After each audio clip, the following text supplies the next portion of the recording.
Mesdames et messieurs, bonsoir et bienvenue dans Question d'actu. Plus d'1 million de morts par an, plus de 2 morts par minute. Ce sont les conséquences des accidents sur la route. Face à ce fléau, le monde s'est fixé l'objectif ambitieux de réduire de moitié le nombre de morts sur la route d'ici 2030.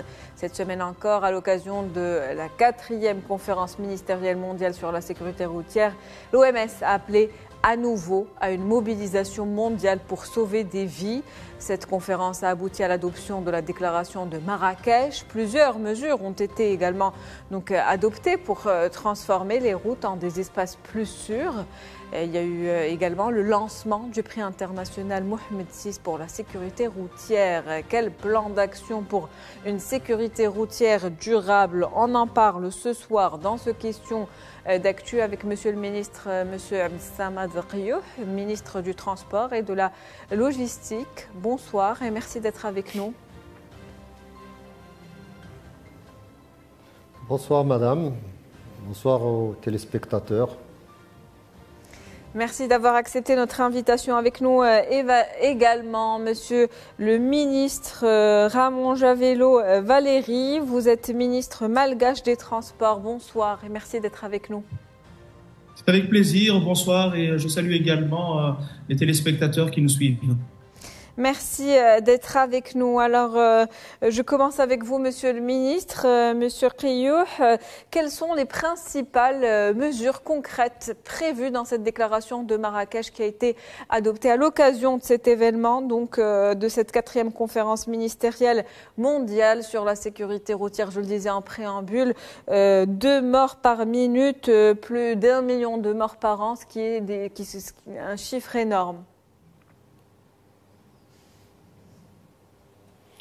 Tout à fait, Madame. La cérémonie de clôture du Congrès international de la sécurité routière dans sa 4e édition vient d'être clôturée ici à Marrakech, après la première édition qui s'est déroulée à Moscou, la 2e à Brasilia et la 3e à Stockholm, en Suède. Et bien entendu, cette édition qui s'est tenue entre le 18 et le 20 février à Marrakech.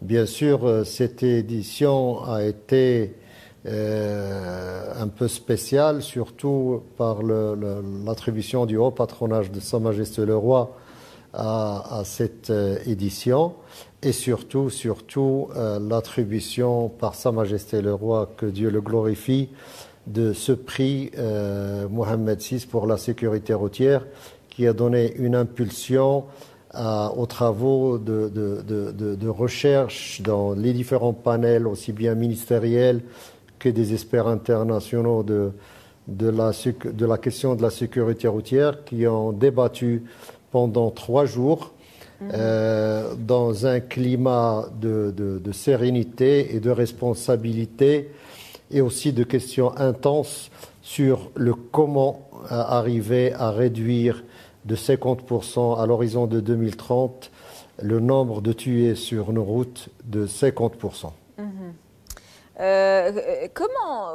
Monsieur le ministre, comment le Maroc aligne-t-il aujourd'hui sa stratégie justement nationale de sécurité routière avec l'objectif de la décennie des Nations Unies, celui de 2021-2030 ? Comme vous savez, Madame, le Maroc s'est adopté d'une agence nationale de la sécurité routière depuis 4 ans, suite à la révision générale du Code de la route depuis pratiquement 12 ans. Et bien sûr, cette agence, qui est sous la tutelle du ministère du Transport et de la Logistique, a pour attribution d'exécuter la politique du ministère et du gouvernement pour la sécurité routière dans sa généralité, bien sûr sur le terrain, pour arriver à ses fins et pour arriver à ses buts, non seulement au niveau national mais international. Il y a une politique générale qui s'accentue sur l'éducation en coopération directe avec le ministère de l'Éducation nationale. Surtout, la catégorie visée, c'est l'éducation au niveau des jeunes, dans le préscolaire et dans le primaire entre 5 ans et 11 ans, parce que c'est cette catégorie-là où les résultats sont plus concrets sur le terrain, bien sûr sur le long terme. Et bien évidemment, toutes les conditions de contrôle, de suivi, avec tous les partenaires qui sont la sécurité nationale, la gendarmerie, la sécurité civile et tous les autres acteurs qui ont un rôle dans la sécurité routière et bien sûr pour le but de la réduction de taux de mortalité et des accidents sur nos routes. Bien évidemment, il n'y a pas que les conducteurs de voitures, ça concerne les motocycles, les vélos, les vélomoteurs et surtout les piétons. Cette catégorie-là est la plus sensible et la plus exposée à des accidents, surtout les jeunes entre 5 ans et 26 ans, qui représentent plus de 60% de la catégorie qui est exposée plus à des accidents souvent mortels. Bien sûr, à l'instar de ce congrès, on a constitué le village de la sécurité routière il y a une semaine, où il y avait tous les types d'interventions de l'ANARSA sur le côté éducation, sur le côté distribution de casques, de pratiquement plus de 30 000 casques. Surtout à Marrakech, comme vous savez, l'activité des motocycles est énorme sur Marrakech. Et bien sûr, l'apparition de nouveaux phénomène de société ces dernières 15 années, surtout avec ce qu'on appelle le delivery, surtout qui a explosé après le Covid, comme mode de livraison aussi bien de nourriture que de messagerie et autres biens. Et sur Marrakech, ça représente pratiquement 60%, cette catégorie représente pratiquement 60% malheureusement des accidents qui sont traités dans les hôpitaux de Marrakech. Bien sûr, il y a eu la signature d'une convention entre le ministère de l'équipement de l'eau, la région de Marrakech, la mairie de Marrakech et le ministère du transport et de la logistique avec une enveloppe de 200 millions de dirhams qui va servir pour traiter les points noirs déjà repérés comme points à sensibilité et où il y a des accidents assez graves. Et bien sûr, non seulement sur Marrakech, mais sur toute la région. Cette expérience va être évaluée et on prévoit de la répartir sur les 12 régions du Maroc. Un travail en tout cas et un engagement fort aujourd'hui pour réduire justement le nombre de décès sur la route. Plusieurs mesures qui sont déjà entreprises, qui ont déjà été enclenchées, un travail qui continue à se faire. Monsieur Ramon Javello-Valéry, les enjeux, on le sait, sont importants. Il s'agit de sauver des vies, que ce soit au Maroc ou en Afrique. Justement, la sécurité routière représente désormais l'un des jalons, on va dire, dans la stratégie de coopération sud-sud initiée par Sa Majesté le roi Mohammed VI, particulièrement en faveur des pays africains. Un travail de coopération qui doit se faire entre les pays africains, un partage d'expérience, de savoir-faire, n'est-ce pas? Tout à fait. Et je veux dire, le fait qu'on ait pu accueillir en terre africaine, en terre maghrébine, cette 4e conférence ministérielle mondiale sur la sécurité routière prouve combien est-ce que les enjeux sont très importants pour nos pays, pour nos 54 pays en Afrique. Et le Maroc a été pionnière à ce niveau-là à bien des égards. Et elle démontre encore une fois son engagement et les expériences qu'elle a vécues par ne serait-ce que le fait d'avoir attribué ce prix Mohammed VI pour la sécurité routière. Nous avons des beaux exemples qu'il y a en termes de gouvernance, en termes de textes, en termes d'outils d'innovation pour sécuriser les routes, que ce soit par la digitalisation au niveau de la gendarmerie royale du Maroc, que ce soit par également la fiabilisation des informations qui peuvent donner à prendre des dispositifs et des actions concrètes, le fait de l'éducation à tous les âges et de se concentrer sur une population très vulnérable, comme a été dit par son Excellence, Monsieur le Ministre Caillou tout à l'heure, sur la jeunesse, celle qui effectivement représente la population où il y a le plus de décès. Mais au-delà de décès aussi, c'est quand même, si on a 1 200 000 décès, c'est entre 20 et 50 millions de personnes qui sont affectées et qui sont affectées peut-être toute leur vie. Et c'est une force de travail, c'est de la contribution économique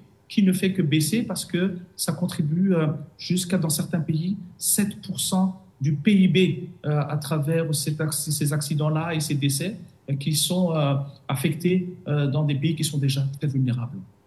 Mmh. Effectivement, on le disait, les enjeux sont importants. Vous avez parlé, Monsieur Raman Javello Valéry, du lancement du prix, justement, Mohamed VI pour la sécurité routière. Je me tourne cette fois-ci vers vous, Monsieur le ministre Abdessamad Qayoh. Justement, que pouvez-vous nous dire de plus sur ce prix, ce lancement de ce prix, son importance aujourd'hui pour l'innovation et pour aller vers plus de sécurité durable sur les routes, justement? Tout à fait. Ce prix, et puis la décernation de ce prix qui a été partagé entre les Nations Unies et l'Organisation mondiale de la santé, a eu un impact très très positif, surtout au niveau du groupe des ministres qui se sont penchés sur la question de la sécurité routière dans toutes ses formes, surtout les échanges des expériences de tous les pays. Et bien sûr, le Maroc a exposé son expérience sur la sécurité routière et puis la franchise de ces débats, parce que le plus important était de dire et de montrer et conseiller aux autres partenaires les expériences qui ont donné un impact sur le terrain. Comme vous savez, ces expériences, entre le temps de les prévoir et le concevoir et les mettre sur le terrain, il faut entre 5 et 10 ans pour collecter les fruits. Donc c'est une politique de moyen et du long terme. Et bien sûr, il y a certains pays qui ont exposé leur expérience, malgré que ce n'est pas des pays très très riches, mais leur expérience était excellente. Et puis, comme disait Tedros, le secrétaire général de l'Organisation mondiale de la santé, personne n'a la solution. Il s'agit de plusieurs solutions et puis voir les meilleures qui peuvent correspondre aux législations de chaque pays, à la souveraineté de chaque pays, parce que le but, c'est d'arriver en 2030 à réduire de 50%. Et comme vous savez, madame, cette attribution de ce prix était comme un signe d'engagement du royaume pour sauver des vies. Et la communauté internationale a reçu cette attribution ou cette dessert par un sentiment de fierté et puis de responsabilité pour les prochaines éditions. Vous l'avez dit, des mesures qui prennent du temps, entre 5 et 10 ans, pour qu'on en voit en tout cas les retombées positives. Le Maroc, rappelons-le, qui est un pays aujourd'hui très engagé pour sauver des vies. Merci à vous, M. Abdessamad Qayoh, pour votre intervention. Nous allons poursuivre donc cette émission avec M. Raman Javello Valéry. Vous êtes, je le rappelle, ministre du Transport et de la Logistique, ministre malgache. On va parler justement de votre pays, du Madagascar. Quel est l'état des lieux actuellement en termes de sécurité routière? Alors, on est parti d'état des lieux en 2008, où une étude a été réalisée par l'Organisation mondiale de la santé, qui disait que les routes malgaches tuaient 7 680 personnes par an, ce qui fait une moyenne de 21 personnes par jour, et ce qui est trop. Et de là, donc, on a pris des mesures au niveau du gouvernement plusieurs années plus tard pour faire en sorte que tous les acteurs et toutes les parties prenantes s'assoient et discutent et échangent. Et on a mis en place la politique nationale de la sécurité routière. De là a découlé la stratégie de la sécurité routière et le plan d'action. Parmi les choses les plus importantes à souligner, donc avec le gouvernement actuel, nous avons mis en place le Comité national de sécurité routière qui est sous la présidence du Premier ministre, chef du gouvernement, et qui réunit toutes les entités concernées, comme a dit le ministre Kayout tout à l'heure, que ce soit la sécurité publique, que ce soit la gendarmerie, l'éducation nationale, la santé, l'aménagement du territoire, l'intérieur. Donc tous ces ministères, avec le ministère des Transports et de la Météorologie, réfléchissent et agissent pour que nos routes soient plus sûres. Et avec, entre autres, toute la réflexion sur lorsqu'on construit des routes, on s'assure qu'il y a toutes les mesures pour assurer la réduction des vitesses, pour le contrôle des vitesses, pour le contrôle des véhicules, pour que on ait les contrôles également du taux d'alcoolémie ou de substances qui sont interdites, donc comme les drogues, au volant. Et là aussi, là où il y a les lieux des écoles, qu'on puisse sécuriser les passages de piétons, donc des enfants. Et on fait beaucoup d'éducation en amont auprès des populations, des jeunes, mais également donc de l'ensemble des acteurs pour faire en sorte que tout le monde soit sensibilisé sur cette pandémie silencieuse qu'est les tueries et les décès sur les routes. Une pandémie, vous l'avez dit, silencieuse, un travail de fond qui se fait aujourd'hui sur le long terme. Vous avez parlé de renforcer le contrôle des véhicules. Et quand on parle de véhicules, et monsieur le ministre, monsieur Kayout en parlait tout à l'heure, on ne parle pas que des voitures. Il y a également les deux roues qui prennent de plus en plus d'importance dans les rues justement malgaches. Qu'est-ce qui se fait aujourd'hui pour éviter justement les risques de ces deux roues ? Vous avez tout à fait raison, comme dans plusieurs métropoles africaines. Donc, nous avons une recrudescence un peu du nombre de deux roues, de ce qui est motorisé et non motorisé également, comme les vélos. Et là-dessus, donc, on va déployer tout un armada donc d'outils, d'abord légaux, pour s'assurer donc que doit avoir une moto.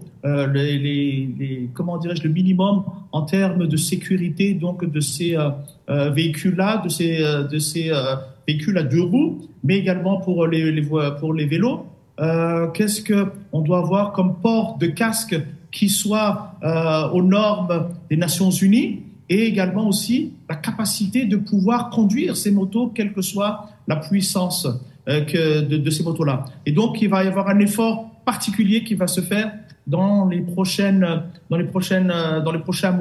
les prochaines années, pour faire en sorte que ces motos, que ces véhicules, que ces bicycles ou tricycles soient conduits de manière responsable, parce que 80% malheureusement des accidents sont dus au comportement inapproprié des chauffeurs, ou aussi également malheureusement des piétons aussi. Mais au niveau des motos, donc il y aura une emphase particulière pour organiser de manière structurée cela. 80% des accidents dus, vous l'avez dit, au comportement des chauffeurs. Et justement, quel plan d'action immédiat avec lesquels il faut commencer aujourd'hui? Quel chemin suivre pour pouvoir répondre à cet objectif de réduire de moitié le nombre de décès sur la route? Alors d'abord, il faut aller vers ce qui est le plus important, les jeunes. Comme a dit le ministre Kayout tout à l'heure, et les statistiques le disent, c'est plus de 70% des décès et des accidents sur la route concernent les populations qui ont moins de 30 ans. Et à l'intérieur de ça, il faut commencer avec les jeunes, les enfants qui doivent être sensibilisés sur le code de la route, sur comment est-ce qu'on doit se comporter sur les trottoirs, sur la route. Et ces mêmes enfants vont pouvoir après éduquer leurs parents et changer les comportements des parents, et on se prépare pour la génération future. On a une échéance d'ici 5 ans de réduire de moitié par rapport à 2020 le nombre de décès sur l'ensemble des routes à travers le monde. Et Madagascar, non seulement va porter sa voix, mais également aussi va avoir sa contribution pour payer le moins possible un lourd tribut sur les routes qu'ils ont qu'on a à Madagascar. Et le chemin est tracé. Et également aussi de former et de sensibiliser les chauffeurs qui sont des chauffeurs de transport public, c'est-à-dire qui transportent entre 25, 30, voire centaines de personnes, et que chaque fois qu'il y a un accident, directement, ça affecte des dizaines de personnes. Donc, si on fait toutes ces mesures et qu'on va intensifier et qu'on va faire sur l'ensemble du territoire malgache de manière structurée, de manière organisée et de manière intégrée, nous avons beaucoup d'espoir à ce qu'on puisse se retrouver à la fin de 2030 et faire les comptes. Parmi en tout cas les chantiers sur lesquels il faut travailler, il y a également celui de l'infrastructure et de la connectivité, justement pour sauver des vies en désenclavant peut-être certaines régions qui sont isolées en Afrique. Bien évidemment, et parmi les facteurs qui participent à ces accidents, c'est aussi la qualité des infrastructures routières, de s'assurer qu'on ait des routes qui soient praticables tout au long de l'année, qui puissent également, dans les moments où il y a des zones accidentogènes, de pouvoir les réduire parce qu'on les connaît et on sait quelles sont les mesures appropriées pour cela. Et également aussi éviter qu'il y ait trop de vitesse sur certaines zones. Mais c'est un impératif pour Madagascar et pour les pays de l'Afrique qu'on doive désenclaver des zones, qu'on doit leur permettre d'être accessibles et cela aussi permet donc qu'il y ait ce mouvement et ces relations, cette connectivité pour le transport des personnes, mais également des biens pour participer à la création de la richesse commune dans chacun des pays. Monsieur le ministre, justement pour conclure, quelles recommandations ressortent de cette, en tout cas de cette rencontre, de cette 4e conférence ministérielle mondiale sur la sécurité routière? Et quand on parle également de l'Afrique, quelles actions, quelles perspectives de développement? Une Afrique qui est confrontée à un certain nombre de défis aujourd'hui majeurs qu'il faut absolument relever justement dans cette optique de sauver des vies et sécuriser les routes. Alors, il faut savoir que les décès qui sont causés sur la route est la première cause des décès du fait de l'être humain. Et donc, c'est-à-dire qu'on peut l'éviter et qu'on peut le réduire de manière drastique. Autant les autres maladies qui peuvent avoir et qui sont les sources de décès au niveau mondial qui touchent, que ce soit cardiovasculaire, respiratoire, les cancers sont très nombreux, mais ce qui est du fait humain, c'est vraiment les accidents de la route. Et à ce niveau-là, il faut s'assurer d'abord qu'on ait un même niveau de compréhension et d'engagement. Et ce sont d'abord des textes. Il y a la charte africaine de la sécurité routière qui doit être signée par l'ensemble des 54 pays de l'Afrique. Et malheureusement, il y a un peu plus de la moitié qui l'a signée. Et même pas 20% qui l'a ratifié, un peu plus de 20% qui l'a ratifié. Donc déjà, c'est un acte fort que de se dire qu'on s'engage pour sauver des vies et sauver les vies à travers ça. Et ensuite, de prendre les meilleures pratiques qui peuvent toucher bien évidemment les infrastructures et les équipements qui sont utilisés, les véhicules qui sont utilisés, la qualité et la possibilité d'avoir des gens qui puissent les conduire.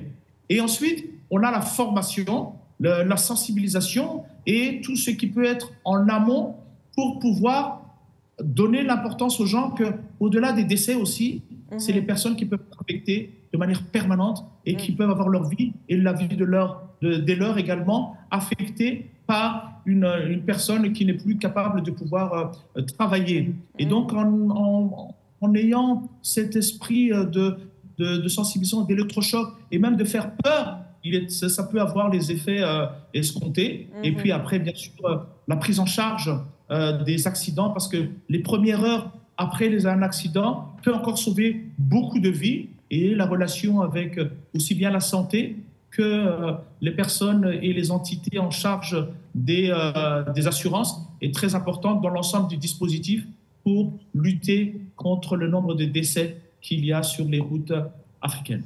Travailler davantage sur la sensibilisation des citoyens du monde pour un comportement plus responsable sur les routes. Merci à vous, Monsieur Ramon Javelo Valéry. Vous êtes, je le rappelle, ministre malgache des Transports. C'était un plaisir de vous avoir avec nous ce soir dans ce Question d'actu.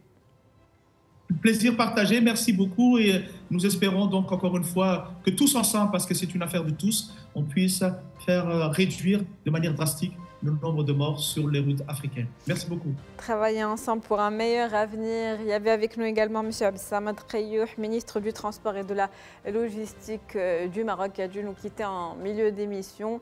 Merci à vous, chers téléspectateurs, pour votre fidélité. Très bonne soirée.